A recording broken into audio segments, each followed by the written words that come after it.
on YouTube channel, Be Creative Art Hub, but I'm hoping I can help you this time with clay work and for clay beginners.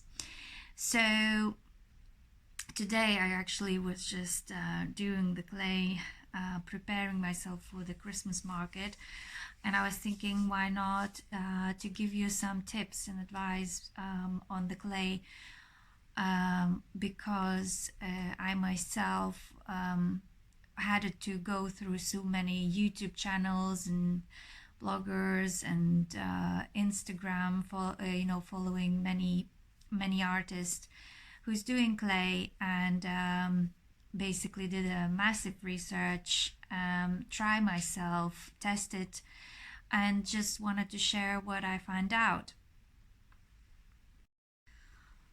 So there is many ways you could do with clay. It's like pinching, it's slab modeling, like making clay, and of course wheel, which it's going to be more investment and things like that. But this time I'm going to talk more about pinching clay and slab building clay making. So first of all, it's very important to know about the clay, and there is so many varieties of clay you can get, but of course for the beginners I would actually recommend to have like fine natural clay that is firing, used for firing, for the 1050 Celsius. So all information you can find on the package when you're buying the clay, and you can start with the white clay or the terracotta clay, which is like brown clay. They both absolutely fine. It's just your priority. If you want to have a white clay, it's more maybe for painting, like nice decorating stuff you want to do, or terracotta clay is more like for building some nice shapes, but with painting it might be like slightly different colors on that specific clay because it's a bit darker, but it's absolutely fine with any clay you would like to choose. But make sure it's not air dry clay. We're talking about fire clay, and I'll give you details if you don't have a kiln at home, what to do and how to do it.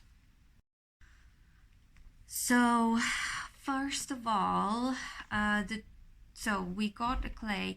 You can even get it in Amazon if you don't know the art shops around you, supplies. If you wanted to go to the art shop supply, you can actually have a great information, or talking with the people who are selling the clay, and give it from them a great advice which clay would be best for you to start. Second of all is the tools. So there is plenty of many tools to have, and I really recommend to have these, which you can even make them from your old credit cards. Like they're really amazing for cleaning and smoothing the clay.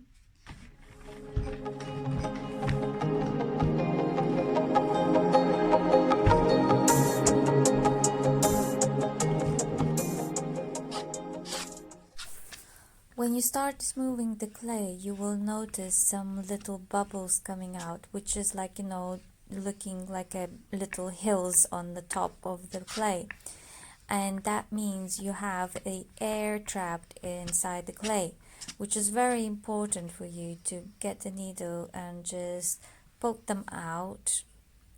And when you do that, smooth it again until you see that there is no air bubbles left.